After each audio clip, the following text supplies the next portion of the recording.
السلام عليكم ورحمة الله وبركاته. الحمد لله رب العالمين، والصلاة والسلام على أفضل الأنبياء والمرسلين سيدنا محمد صلى الله عليه وعلى آله وأصحابه أجمعين. أما بعد، فقد قال الله تبارك وتعالى في كلامه القديم والفرقان الحميد: أعوذ بالله السميع العظيم بفضل بسم الله الرحمن الرحيم. إن الله يحب الذين يقاتلون في سبيله صفا كأنهم بنيان مرصوص. صدق الله المولانا العظيم. وقال نبينا محمد المصطفى رسول الله صلى الله عليه وسلم: من وصل صفا وصله الله، من قطع صفا قطعه الله. أو كما قال عليه الصلاة والتسليم. எல்லா புகழும் புகழ்ச்சியும் ஏக வல்லவனாம் அல்லாஹு ஜல்ல ஷானஹு தஆலா ஒருவனுக்கே உரித்தாகட்டுமாக. அன்னலம் பெருமானாலும் இருந்தும் மேலான கண்மணி நாயகம் முஹம்மது ரசூலுல்லாஹ் ஸல்லல்லாஹு அலைஹி வஸல்லம் அன்னவர்களின் மீதும் அன்னவர்களின் வழிவாழ்ந்த சத்திய சஹாபா பெருமக்கள், தாபிஈன்கள், தபஅ தாபிஈன்கள், நல்லோர்கள், நாதாக்கள், நாம் நம் குடும்பத்தார்கள், உலகிலே உண்டான அனைத்து சமூக மக்களின் மீதும் வல்லோனின் வற்றாத கிருபை என்றென்றும் நின்று நிலவட்டுமாக. ஆமீன். அன்பான அல்லாஹ்வின் நல்லடியார்களே, அல்லாஹ்வின் மாபெரும் கருணையும் கிருபையும் புனிதமான இந்த ஜும்ஆவுடைய நாளிலே புனிதமிகு அல்லாஹ்வின் இல்லத்திலே ஒன்று கூடுகின்ற மார்க்கம் சம்பந்தமான, சமூகம் சம்பந்தமான பல்வேறு விஷயங்களை பேசுவதற்கும் அதை கேட்பதற்கும் உண்டான நற்பாக்கியங்களை அல்லாஹ் வழங்கி இருக்கின்றான். அல்ஹம்துலில்லாஹ். அன்பானவர்களே, இஸ்லாமிய மார்க்கம் எல்லாவற்றையும் மிகச் சரியான முறையிலே அல்லாஹ்விற்கு செய்ய வேண்டிய கடமைகளாகட்டும், அல்லது அடியார்களுக்கு செய்ய வேண்டிய கடமைகளாகட்டும், அல்லது வாழ்வினுடைய இன்னபிற விஷயங்களாகட்டும், எல்லா விஷயங்களும் நேர்த்தியாக கட்டமைக்கப்பட வேண்டும் என்பதை மார்க்கம் நமக்கு சொல்லித் தருகின்றது. எல்லா விஷயங்களிலேயுமே ஒரு நேர்த்தி இருக்க வேண்டும். எனவேதான் மார்க்கத்தினுடைய கடமைகளையும் கூட நாம் பார்த்தோம் என்று சொன்னால், வெறுமனே இதை செய்து விடுங்கள் என்பது மாத்திரமல்ல, அதை எப்படி செய்ய வேண்டும், எவ்வாறு செய்ய வேண்டும், யாருக்கு செய்ய வேண்டும் என்ற எல்லா வழிமுறைகளையும் மார்க்கம் சொல்லித்தரும். தொழுக வேண்டும், 5 நேரம் கடமையாக்கப்பட்ட தொழுக வேண்டும் என்று சொன்னால், நீங்கள் 5 நேரம் ஏதோ ஒரு 5 நேரத்திலே தொழுது கொள்ளுங்கள் என்பது இறை கட்டளை அல்ல. சூரியன் உதயமாவதற்கு முன்பாக சுபஹ் தொழுகையை நிறைவேற்ற வேண்டும். அதே போன்று லுஹரினுடைய அந்த நேரம் உச்சி சாய்கின்ற அந்த நேரத்திலே, சூரியன் உச்சி சாய்கின்ற பொழுது, உச்சியை விட்டு கொஞ்சம் நகர்கின்ற பொழுது நீங்கள் லுஹரை தொழ வேண்டும். அது சாய்வு நிலை அடைகின்ற பொழுது அஸரை தொழ வேண்டும். சூரியன் மறைந்த பொழுது மக்ரிபை தொழ வேண்டும். நல்ல இருள் சூழ்ந்த பின்பு இஷாவை நிறைவேற்ற வேண்டும் என்ற தொழுகையினுடைய அந்த நேர்த்தி, எப்போது எப்படி அதை நிறைவேற்ற வேண்டும் என்பதை மார்க்கம் சொல்லித் தருகின்றது. இப்படி எல்லா வணக்கங்களிலேயும் மார்க்கம் நமக்கு இந்த உலகத்தினுடைய நேர்த்தியை நமக்கு கற்றுத்தருகின்றது. நீங்கள் ரமலானுடைய நோன்பு நோக்குவதாக இருந்தாலும் பிறையை பார்த்து நோன்பு நோக்க வேண்டும். இந்த நேரத்திற்குள் சஹரை முடிக்க வேண்டும், இந்த நேரத்தில் இஃப்தாரை செய்ய வேண்டும் என்று எல்லா கட்டளைகளும் மிக நேர்த்தியாக சொல்லப்பட்டிருக்கின்றது. ஜகாத்தை எடுத்துக்கொண்டால் இவ்வளவு பொருள் வசதி படைத்தவர்கள் ஜகாத்தை நிறைவேற்ற வேண்டும், அதை யாருக்கு தர வேண்டும் என்பதிலே ஒரு நேர்த்தி. எல்லா கடமைகளிலேயும் ஹஜ்ஜுக்கும் அதே போலதான். இந்த நாளில் தான் ஹஜ்ஜினுடைய கிரியைகள் ஆரம்பிக்க வேண்டும், இதை செய்ய வேண்டும் என்று வாழ்க்கையினுடைய எல்லா நிலைகளிலேயுமே, எல்லா செயல்பாடுகளிலேயுமே நீங்கள் நேர்த்தியை கடைபிடியுங்கள் என்று மார்க்கம் நமக்கு சொல்லித் தருகின்றது. அமல்களில் மாத்திரமல்ல, வாழ்வினுடைய, சமுதாயத்தினுடைய, குடும்பத்தினுடைய எல்லா நிகழ்வுகளிலேயும் ஒரு நேர்த்தி வேண்டும். எனவேதான் நபிகள் நாயகம் ஸல்லல்லாஹு அலைஹி வஸல்லம் அவர்கள் ஒரு செயலை நீங்கள் செய்வதாக இருந்தால் மற்றவர்களிடத்தில் ஆலோசனை பெறுங்கள், அதை பற்றியுண்டான அறிவுகளை பெற்றுக்கொண்டு நீங்கள் ஒரு முடிவை எடுத்துக் கொள்ளுங்கள் என்று எல்லா விஷயங்களுக்கும் இப்படி வாழ்வின் முறைகளை கற்றுத்தந்தார்கள். அப்படி நபிகள் நாயகம் ஸல்லல்லாஹு அலைஹி வஸல்லம் அவர்களும் அதே போன்று அல்லாஹ் ஜல்ல ஷானஹு தஆலாவும் எல்லா விஷயங்களிலேயும் நேர்த்தி சொல்லி தந்ததை போன்று தொழுகையிலே நீங்கள் எப்படி நிற்க வேண்டும், எப்படி தொழ வேண்டும் என்பதற்கும் நேர்த்தியை சொல்லிக் கொடுத்தார்கள். நீங்கள் ஜமாஅத்தோடு இணைந்து தொழுதால், இமாமோடு இணைந்து தொழுகின்ற நேரத்திலே உங்களுடைய சஃப்புகள் மிகச்சரியானதாக இருக்க வேண்டும். தொழுகையினுடைய பூர்த்தி என்பது அந்த சஃப்புகளில் சரி செய்வதில் இருக்கின்றது. நாம் கடந்த வாரத்திலே சொல்றோம், இகாமத்தி ஸலா, தொழுகையை நிலைநாட்டுதல் என்று சொன்னால் வெறும் தொழுகை மாத்திரமல்ல, அதற்கு முன்னால் இருக்கின்ற சுத்தத்திலிருந்து ஒழுங்கிலிருந்து எல்லா விஷயங்களும் தொழுகையின் நிலைநாட்டுதலிலே வரும். அப்படிப்பட்ட தொழுகையின் நிலைநாட்டுதலில் ஒன்றுதான் சஃப்புகள் சரியான முறையிலே அமையப்பெறுவது. சஃப்புகள் மிகச்சரியான முறையிலே நிற்க வேண்டும் என்பதை மார்க்கம் நமக்கு சொல்லித் தருகின்றது. சஃப்புகள் என்று வருகின்ற பொழுது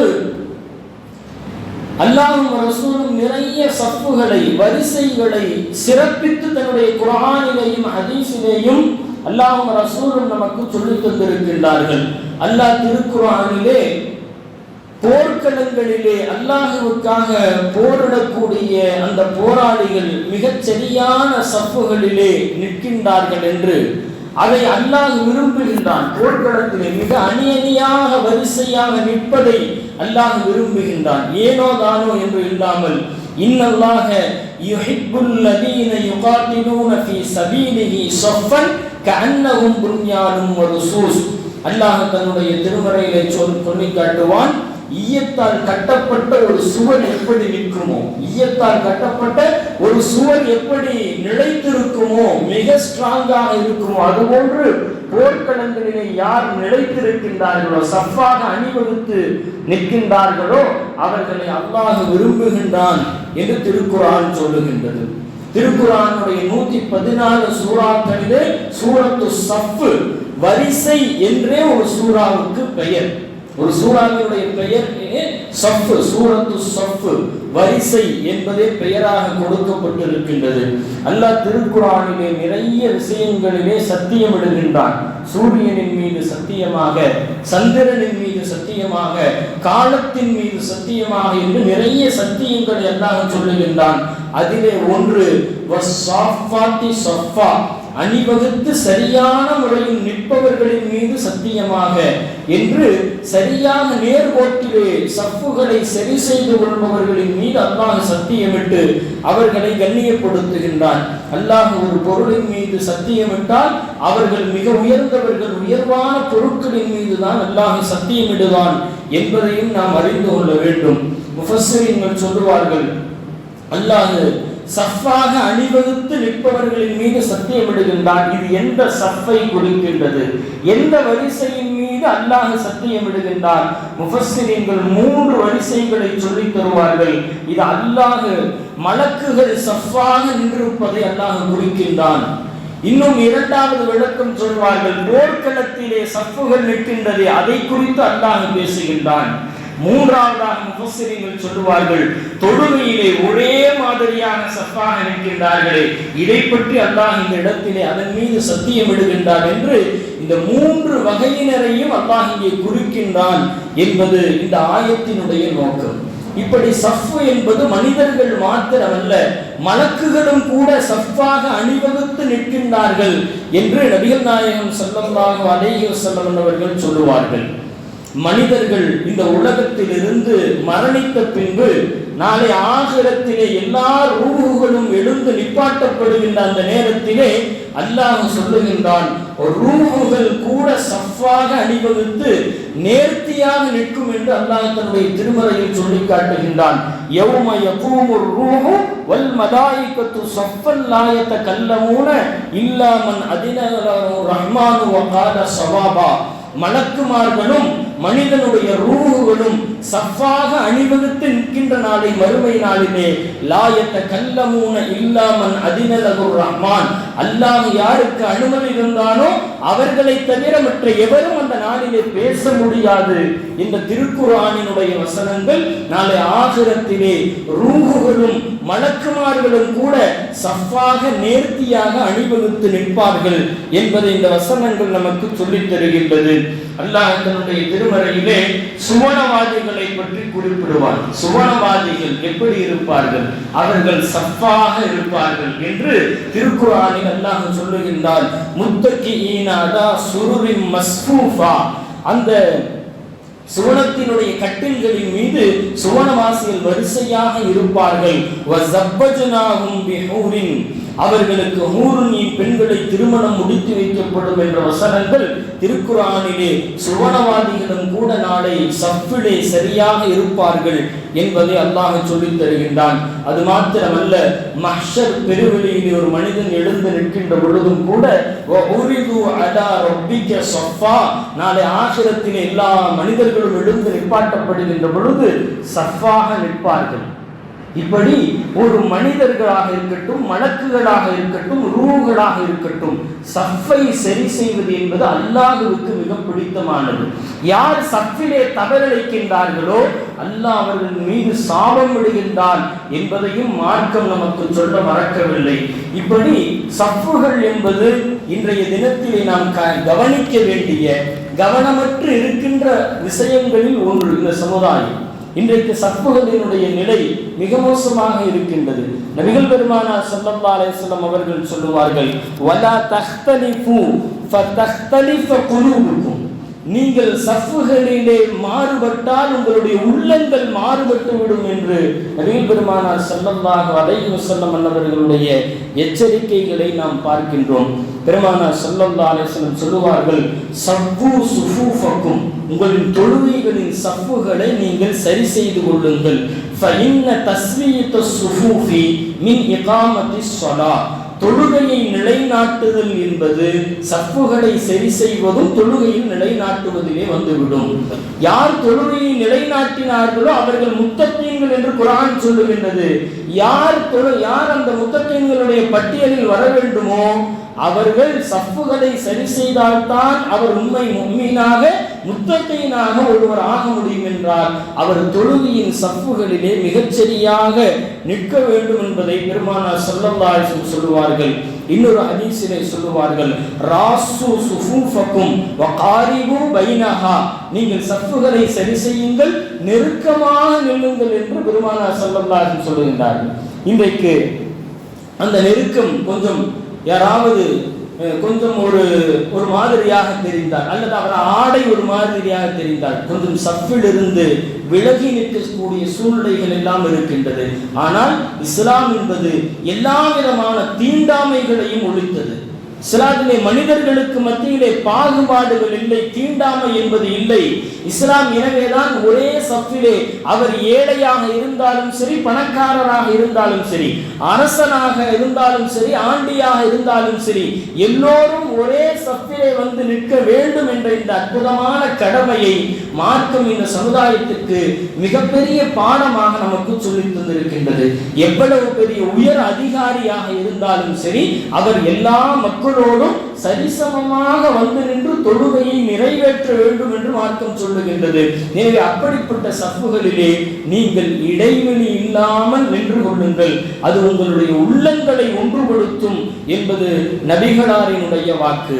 நாயகம் ஸல்லல்லாஹு அலைஹி வஸல்லம் சொல்லுவார்கள், வஹாது பில் அனாகி, நீங்கள் உங்களுடைய கழுத்துகளை கவனித்து நேராக நில்லுங்கள் என்பதாக, ஒரே மாதிரியாக நில்லுங்கள் என்பதாக சொல்லுவார்கள். பெரும்பாலும் இன்றைக்கு சஃபுகளை எப்படி அமைக்க வேண்டும் என்ற வழிமுறை இருக்கின்றது. சஃபுகளை சரி செய்யுங்கள் என்று சொன்னால் உடனே முன்னங்கால்களை பார்க்க கூடாது. சஃபுகளை சரி செய்யுங்கள் என்று சொன்னால் உடனே நம்முடைய பின்னங்கால்களைத்தான் பார்க்க வேண்டும். பின்னால் கால்கள் தான் ஒரே மாதிரியாக நிற்க முடியும். முன்னால் வைத்து நாம் கவனித்தால் நம்முடைய சஃபுகள் மாறுபடும், கண்டிப்பாக மாறுபடும். எல்லோருக்கும் காலினுடைய அளவுகள் ஒரே மாதிரி இருப்பதில்லை. எனவே பின்னால் பாதங்கள் பாதத்தினுடைய அந்த நுனி எல்லோருக்கும் ஒரே மாதிரியாக நிற்க வேண்டும்.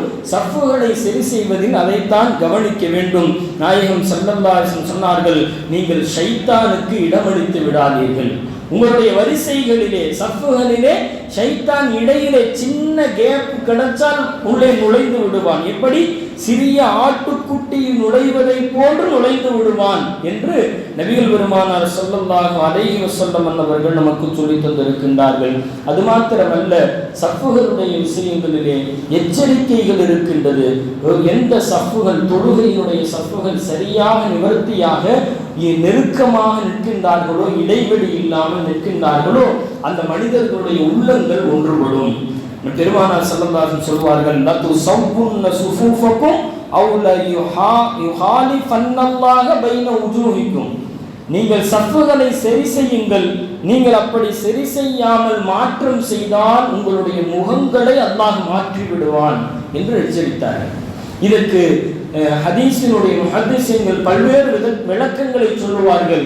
ஒன்று, உண்மையிலேயுமே நாளை ஆகிரத்திலே முகம் மாற்றப்பட்டு எழுப்பப்படுவார்கள், அல்லது உங்களுடைய உள்ளங்கள் கருத்து வேறுபாடுகளால் நீங்கள் பிரிந்து கிடப்பீர்கள் என்பதை நாயகம் ஸல்லல்லாஹு அலைஹி வஸல்லம் அன்னவர்களுடைய இந்த ஹதீஸ் அறிவிப்பதாக நம்முடைய முஹத்திஸீன்கள் நமக்கு சொல்லித் தருவார்கள். இப்படி சஃப்பு என்பது சாதாரணமானதல்ல. சஃப்பை எப்படி நிவர்த்தி செய்ய வேண்டும் என்பதையும் பெருமானார் ஸல்லல்லாஹு அலைஹி வஸல்லம் சொன்னார்கள். மலக்குகள் அல்லாஹ்வின் நிற்பதை போன்று நீங்கள் நில்லுங்கள். மலக்குகள் அல்லாஹ்வின் நிற்பதை போன்று நீங்கள் தொழுகையிலே அல்லாஹ்வின் முன்பு நில்லுங்கள். சஹாபாக்கள் கேட்டார்கள், யா ரசூலல்லாஹ், அது எப்படி, அந்த முறை எப்படி, மலக்குமார்கள் எப்படி அல்லாஹ்வின் முன் நிற்கின்றார்கள்? பெருமானார் ஸல்லல்லாஹு அலைஹி வஸல்லம் அவர்கள் சொன்னார்கள், ஒரு வரிசை நிவர்த்தி செய்த பின்பு, பூர்த்தியான பின்பு அடுத்த வரிசையை ஆரம்பியுங்கள். சஃப்புகளுக்கு இடையிலே கேப் விடக்கூடாது. முன் சஃப்பிலே இடம் இருந்தால் முன்னால் வர வேண்டும். நாம் சொல்வதை போன்று வைத்துக் கொள்ளக்கூடாது. முன்னால் சஃப் இருந்தால் முன்னால் தான் இருக்க வேண்டும். இன்னொரு எச்சரிக்கை பெருமானார் ஸல்லல்லாஹு அலைஹி வஸல்லம் சொல்லுவார்கள், யார் சஃப்பிலே பின்தங்குகின்றார்களோ அவர்கள் மறுமையிலும் பின்தங்குவார்கள். மறுமையில் சுவனத்தில் நுழைவதிலே பின்தங்குவார்கள். சஃப்பில் யார் நான் பின்னாலே நின்று கொண்டிருக்கின்றேன், முன்னால் வரமாட்டேன் என்று சொல்லுகின்றார்களோ அவர்கள் மறுமையிலும் பின்தங்கி இருப்பார்கள் என்பது நபி ஸல்லல்லாஹு அலைஹி வஸல்லம் அவர்கள் சொல்லித் தருகின்ற வார்த்தை. இப்படி மலக்குமார்களுடைய சஃப்பு இரண்டு விதங்களில் இருந்ததாக நபிகள் நாயகம் ஸல்லல்லாஹு அலைஹி வஸல்லம் சொல்லுவார்கள். ஒரு வரிசை முடிந்துதான் அடுத்த வரிசையை மலக்குகள் ஆரம்பிப்பார்கள். இது ஒன்று. இன்னொன்று, மலக்குகளுக்கு இடையிலே இடைவெளி என்பது இருக்காது. அப்படி இடைவெளி இல்லாமல் ஒரு வரிசையை பூர்த்தி செய்த பின்பு இரண்டாவது வரிசையை ஆரம்பிக்க வேண்டும். வரிசையை சஃப்புகளை எங்கிருந்து ஆரம்பிக்க வேண்டும்? இமாமுக்கு நேர் பின்னால் இருந்து ஆரம்பிக்க வேண்டும். வலதுபுறம் ஒருவரும் இடதுபுறம் ஒருவருமாக சேர்ந்து கொண்டே இருக்க வேண்டும். ஒரு சஃப்பு முழுமைப்பட்டால் இரண்டாவது சஃப் எங்கிருந்து ஆரம்பிக்கப்பட வேண்டும்?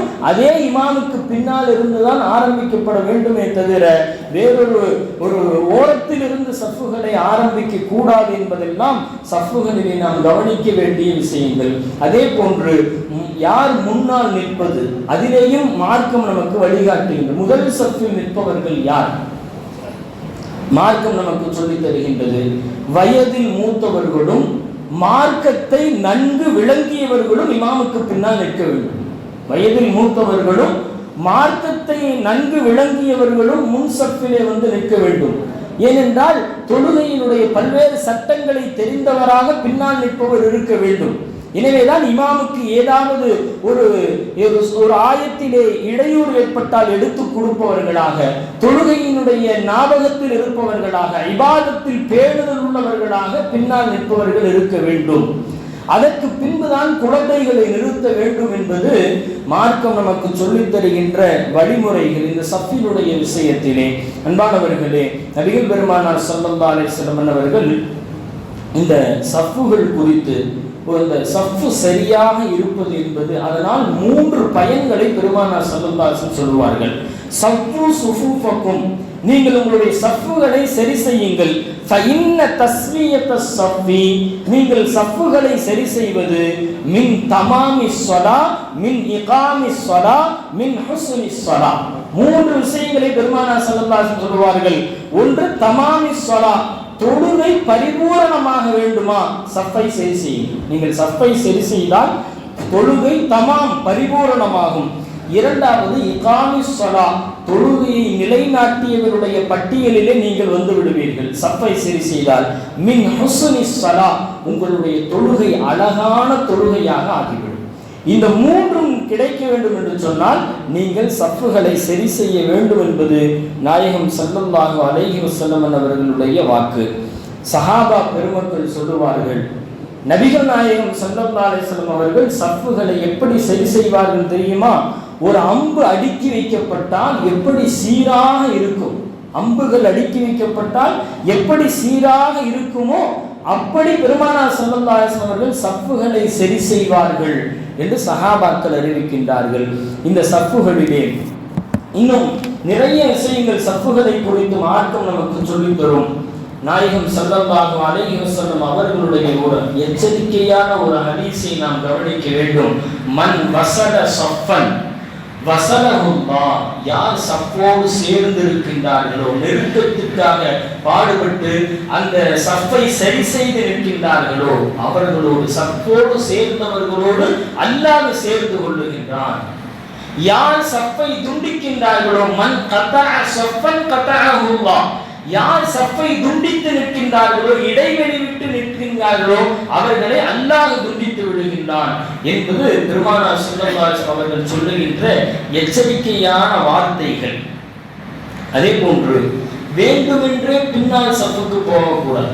முன்னால் இடம் இருக்கவே வேண்டுமென்று நான் கடைசியில் நின்று கொள்ளுகின்றேன் என்று பின்னால் சஃப்புக்கு போகக்கூடாது. அவர்களை குறித்துதான் பெருமானார் ஸல்லல்லாஹு அலைஹி வஸல்லம் சொன்னார்கள், நான் நாளை மறுமையிலே அவர்கள் பிந்தி இருப்பார்கள். யார் வேண்டுமென்றே தொழுகையில் பிந்துகின்றார்களோ வரிசையிலே, அவர்கள் நாளை மறுமையிலேயும் பிந்தி இருப்பார்கள் என்று அவர்களை குறித்துதான் நபிகள் நாயகம் ஸல்லல்லாஹு அலைஹி வஸல்லம் அவர்கள் சொன்னார்கள். சஃப் என்பது அல்லாஹ் இந்த உம்மத்துக்கு மாத்திரம் கொடுத்த மிகப்பெரிய நிஅமத். நபி ஸல்லல்லாஹு அலைஹி வஸல்லம் சொல்வார்கள், ஃபவ்வலனா அலன் நாஸி பிஸலாஸின், மூன்று விஷயங்கள் இந்த உம்மத்துக்கு மட்டும் பிரத்யேகமாக கொடுக்கப்பட்டுள்ளது. நாம் சிறப்பு பெற்றிருக்கின்ற மூன்று விஷயங்களை கொண்டு நாம் இந்த உம்மத் சிறப்பு பெற்றிருக்கின்றது. என்னென்ன விஷயம்? ஜஅலத்து லனல் அர்து குல்லுஹா மஸாஜித, உலகம் முழுவதும் நமக்கு மஸ்ஜிதாக ஆக்கப்பட்டிருக்கு. எங்க நின்று வேண்டுமானாலும், சுத்தமான இடமா எங்கு வேண்டுமானாலும் தொழலாம். மற்ற உம்மத்தினர்களுக்கு இது வழங்கப்படவில்லை. அவர்கள் அல்லாஹ்வின் பள்ளிவாசலுக்கு வந்துதான் தொழ வேண்டும் என்ற சட்டம் இருந்தது. இந்த உம்மத்தை முஹம்மதியாவிற்கு மாத்திரம்தான் உலகின் எந்த இடத்தில் வேண்டுமானாலும் தொழலாம். அந்த இடம் சுத்தமாக இருந்தால் போதுமானது. எனவேதான் ரயில்களில் போகின்ற பொழுது, வாகனங்களிலே, அல்லது ஏதாவது வாகனங்களில் போய்கொண்டிருக்கின்ற போது பாலைவனத்திலே, இது போன்ற எல்லா இடங்களிலும் தொழுகின்ற அனுமதியை இந்த உம்மத்திற்கு மாத்திரம்தான் வழங்கப்பட்டிருக்கின்றது. இரண்டாவதாக பெருமானார் ஸல்லல்லாஹு அலைஹி வஸல்லம் சொன்னார்கள், வஜஅலத்து துராபஹா லனா தஹூரா, இந்த உலகத்தினுடைய மண் நமக்கு சுத்தமாக்கப்பட்டிருக்கின்றது. ஒழு செய்ய முடியவில்லையா, தயமம் செய்து கொள்ளலாம். தயமம் என்ற ஒரு அற்புதமான கடமை இந்த உம்மத்திற்கு மாத்திரம்தான் வழங்கப்பட்டிருக்கின்றது.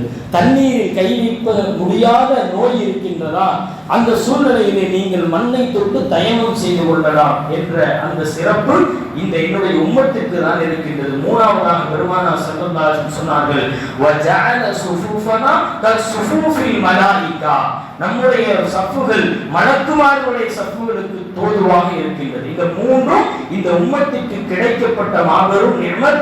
இந்த மூன்று என்னுடைய உம்மத் சிறப்பு பெறுகின்றது என்றார்கள். வேறொரு ஹதீஸிலே இன்னொரு சிறப்பை பெருமானார் ஸல்லல்லாஹு அலைஹி வஸல்லம் சொன்னார்கள், வஊதீனல் ஆயாத்துல் ஆஹிரி மின் சூரத்தில் பக்ரா, பக்ரா சூராவினுடைய கடைசி 2 வசனங்கள் இந்த உம்மத்திற்கு மாத்திரம்தான் வழங்கப்பட்டிருக்கின்றது. மிகப்பெரிய பொக்கிஷங்கள் பக்ரா சூராவினுடைய கடைசி 2 ஆயத்துக்கள், எல்லோரும் மனனம் செய்து ஓத வேண்டிய ஆயத்துக்கள். அந்த ஆயத்தை பற்றி பெருமானார் ஸல்லல்லாஹு அலைஹி வஸல்லம் சொல்வார்கள், மின் கன்சி தஹ்தல் அர்ஷி, அர்ஷினுடைய அர்ஷிக்கு கீழே உள்ள பொக்கிஷங்களில் அது எழுதப்பட்டிருக்கின்றது. கன்சும் தஹ்தல் அர்ஷ், அர்ஷிக்கு கீழே உள்ள பொக்கிஷத்திலிருந்து அது வழங்கப்பட்டிருக்கின்றது என்று சொன்னார்கள். லம் யுஅதி அஹதுன் கப்லி வலா யுஅதி அஹதுன் மின்ஹு பஅதி, எனக்கு முன்னால் இருந்த எந்த உம்மத்திற்கும் அது வழங்கப்படவில்லை, எனக்கு பின்னாலும் இனி யாருக்கும் வழங்கப்பட போவதில்லை. அப்படிப்பட்ட அற்புதமான 2 வசனங்கள் சூரத்துல் பக்ராவினுடைய கடைசி 2 வசனங்கள். இன்னொரு ஹதீஸில் பெருமானார் ஸல்லல்லாஹு அலைஹி வஸல்லம் சொல்வார்கள், யார் இரவிலே இந்த 2 வசனங்களை ஓதிக்கொண்டு படுப்பார்களோ அவர்களுக்கு அனைத்தும் கிடைப்பதற்கு சமம், அது அவருக்கு போதுமானது என்று சொன்னார்கள். ஓதுவதற்கு நிறைய இருக்கின்றது. சுப்ஹானல்லாஹ், அல்ஹம்துலில்லாஹ், அல்லாஹ் அக்பர் ஓதி படுக்க வேண்டும், குல் சூராக்கள் ஓதி படுக்க வேண்டும், அல்ஹம்து சூரா, இப்படி பல சூறாக்களை பெருமானார் ஸல்லல்லாஹு அலைஹி வஸல்லம் கற்றுக் கொடுத்தார்கள். இரவிலே உறங்குகின்ற நேரத்தில் ஓதுவதற்கு. அது ஓத முடியவில்லை என்றால் இந்த 2 ஆயத்துக்களை ஓதிக்கொண்டால் உங்களுக்கு போதுமானது என்பது பெருமானார் ஸல்லல்லாஹு அலைஹி வஸல்லம் அவர்கள் சொல்லித் தருகின்ற வாக்கு. இப்படி சஃப்புகள் என்பது மிக முக்கியமானது. அதிலேயும் முதல் சஃப்பினுடைய சிறப்பை பற்றி பெருமானார் ஸல்லல்லாஹு அலைஹி வஸல்லம் அவர்கள் சொல்லுவார்கள். முதல் சஃப்பிலே நிற்பதனுடைய சிறப்பையும் பாங்கு சொல்லுவதனுடைய சிறப்பையும் யார் அறிந்து கொள்ளுகின்றார்களோ அவர்கள் அதற்காக போட்டி போடுவார்கள். அந்த நன்மையை யார் அறிந்து கொண்டார்களோ அவர்கள் போட்டி போட்டுக் கொண்டு வருவார்கள் முதல் சஃப்பிலே நிற்பதற்கு. நாயகம் ஸல்லல்லாஹு அலைஹி வஸல்லம் சொல்லுங்க, எந்த அளவுக்கு போட்டி போடுவார்கள் தெரியுமா? சீட்டு குலுக்கி போட்டு முடிவு பண்ணிக்கலாம் என்ற நிலை வந்தாலும் அதற்கு சரி என்று சொல்லிவிடுவார்கள். சீட்டு குலுக்கி போட்டாவது நம்ம முன்னாடி நிற்கலாம் என்பதால் இந்த அளவுக்கு அதற்கு மிக சிறப்புகளை பெருமானார் ஸல்லல்லாஹு அலைஹி வஸல்லம் அவர்கள் சொல்லி தருவார்கள். நபி ஸல்லல்லாஹு அலைஹி வஸல்லம் கான யஸ்தஃபிரு லிஸ்ஸஃபில் அவ்வலி ஸலாஸன், பெருமானார் ஸல்லல்லாஹு அலைஹி வஸல்லம் அவர்கள் முதல் சஃப்பில் நிற்பவர்களுக்காக 3 முறை பெருமானார் ஸல்லல்லாஹு அலைஹி வஸல்லம் அவர்கள் பாவங்கள் மன்னிக்கப்பட துஆ செய்தார்கள்.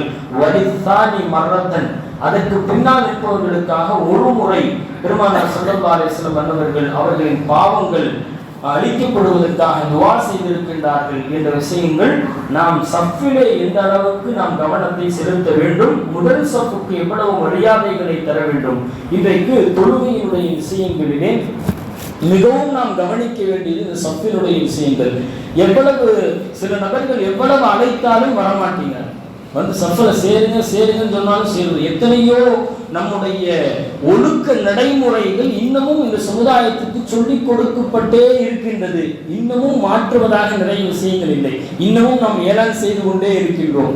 உங்களுடைய வாகனங்களை அதற்குரிய இடத்தில் நிறுத்துங்கள், செருப்புகளை அதற்குரிய ரேக்குகளில் வையுங்கள். இந்த உலகத்துக்கு மிகப்பெரிய கலாச்சாரத்தை சொல்லிக் கொடுக்க வந்தவர்கள் நபிகள் பெருமானார் ஸல்லல்லாஹு அலைஹி வஸல்லம் அவர்கள். மிகப்பெரிய வாழ்வியல் என்பது பெருமானாரின் வாழ்வியல் தான் இருக்கின்றது.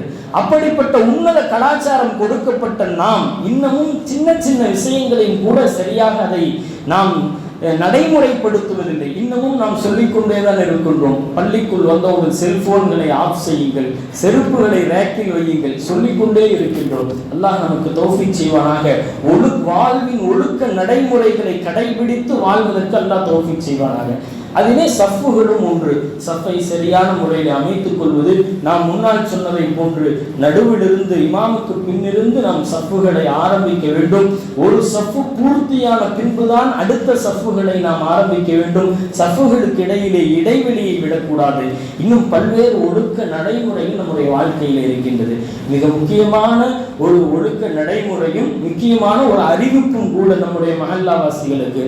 நம்முடைய ஹவுதிலே எதையும் கொண்டு போட வேண்டாம் என்று பலமுறை நாம் ஜும்மாக்களிலே அறிவிப்பு செய்திருக்கின்றோம். மீனும் கூட புதுசாக கொண்டு போடாதீங்க. வீட்டில் வளர்ற மீனை கொண்டு நீங்க போட்டா அது 1 நாள் 2 நாள் தாக்கு பிடிக்காம மவுத்தாயிடும். அந்த மீன் அங்கதான் வளர்க்கப்பட வேண்டும். யாரிடமும் கேட்காமல் எதையும் போட வேண்டாம். நிர்வாகத்திடம் அனுமதி விட்டுதான் மீனும் கூட நீங்கள் போட வேண்டும். ஒரு கடந்த 4 நாட்களுக்கு முன்னால் யாரோ ஏதோ கொண்டு போட்டு விட்டார்கள். தண்ணீர் முழுக்க அது அதனுடைய வாசமும் அதன் நிறமும் மாறி மிகப்பெரிய ஒரு வேலை, மிகப்பெரிய ஒரு இடையூறு ஏற்பட்டுவிட்டது. நிறைய நபர்களுக்கு நேரங்கள் வீணாக அவ்வளவு தண்ணீர்களும் வெளியேற்றப்பட்டது. அதற்கு யார் அதை செய்தார்களோ அவர்கள் பதில் சொல்லியார்கள். அல்லாஹ்விடத்திலே எல்லாமே செத்து போயிடுச்சு. அந்த மூச்சு விட முடியாம எல்லா மீனும் மேல அதை எடுத்து பாதுகாப்பு வெளியே வைத்தும் கூட அந்த மீன்கள் உயிர் வாழவில்லை. எல்லா மீனும் செத்துருச்சு. ஒரு 2-3 மீன் தான் இருக்கு. எல்லாமே செஞ்சு. இதெல்லாம் ஏதோ ஒரு அறியாமை மூட நம்பிக்கையின் காரணமாக பள்ளியினுடைய ஹவுலிலே கொண்டு வந்து ஒரு 4 கிலோ மண்ட வெள்ளத்தை போட்டு விட்டால் நாம் நினைச்சதெல்லாம் நடக்கும் அப்படின்னு யாரோ ஒருவர் ஒரு மூட நம்பிக்கையை கிளப்பிவிட அதை நம்பிக்கொண்டு இன்னைக்கு என்ன செய்யறாங்கன்னா பள்ளிவாசல் ஹவுஸ்ல போட்டுட்டா நம்ம கவலையெல்லாம் தூக்கி போட்ட மாதிரி, நம்ம சோதனை எல்லாம் தூக்கி போட்ட மாதிரி. ஃபஜ்ரு தொழுது வரவில்லை, 5 நேர தொழுகையை கடைபிடிக்கிறது இல்லை, மார்க்கத்தின் எந்த கடமையும் செய்யறது இல்லை, நம்ம கஷ்டங்கள்லாம் நீங்க வேண்டும் என்று நினைக்கின்றோம். அதுக்கு பள்ளியில் ஹவுஸ்ல போட்டுட்டோம்னா நம்ம சோதனை எல்லாம் போட்ட மாதிரி நினைச்சிட்டு அறியாமையினாலும் மூட நம்பிக்கையினாலும் இன்னைக்கு அந்த மாதிரி செயல்களை செஞ்சு அவ்வளவு தண்ணீர் வேஸ்ட். சும்மா நிறைய 1000 தண்ணீர்கள் குடிக்கும் நம்முடைய ஹவுஸ், எல்லா தண்ணீரும் வெளியேற்றணும். அந்த அத்துணை தண்ணீருக்கும் அவர்கள் அல்லாஹ்விடம் பதில் சொல்ல வேண்டும். அத்தனை மீனினுடைய உயிர்களுக்கும் அல்லாஹ்விடத்தில் பதில் சொல்ல வேண்டும். அத்தனை நிர்வாகிகள் அனைவர்களுடைய நேரங்கள் வீண் விரையும். எத்தனை குழந்தைகள் அதில் இறங்கி வேலை செஞ்சு அவங்களுடைய நேரம் நைட்டு 1 மணி வரை வேலை நடந்துச்சு. இப்படி இவ்வளவு சிரமங்கள் ஒரு ஹவுஸ்ல ஒருத்தர் போய் போட்டு போயிடுறாரு, அதுக்கு இவ்வளவு சிரமங்கள் இருக்கு. இதுவெல்லாம் பள்ளியில எந்த அளவுக்கு ஒழுக்க சீர்கேடுகள், இன்னமும் இது போன்ற விஷயங்களை நம்பிக்கொண்டு எவ்வளவு சீர்கேடுகள் இருக்கின்றது என்பதை நாம் புரிந்து கொள்ள வேண்டும். இது போன்ற விஷயங்களிலிருந்து தவிர்த்து கொள்ள வேண்டும். வல்லோன் அல்லாஹ் ஜல்ல ஷானஹு தஆலா வாழ்வினுடைய எல்லா ஒழுக்கங்களையும் கடைபிடித்து வாழ்வதற்குண்டான மிக முக்கியமாக அல்லாஹ் ரசூலினுடைய இந்த பள்ளிவாசலிலே கடைபிடிக்க வேண்டிய எல்லா ஒழுக்கங்களையும் கடைபிடிப்பதற்குண்டான நற்பாக்கியங்களை அல்லாஹ் அத்தனை நபர்களுக்கும் வழங்கி அருள்பாலிப்பானாக. வாஹிரு தஅவானா அல்ஹம்துலில்லாஹி ரப்பில் ஆலமீன். அஸ்ஸலாமு அலைக்கும் வரஹ்மத்துல்லாஹி வபரகாத்துஹு.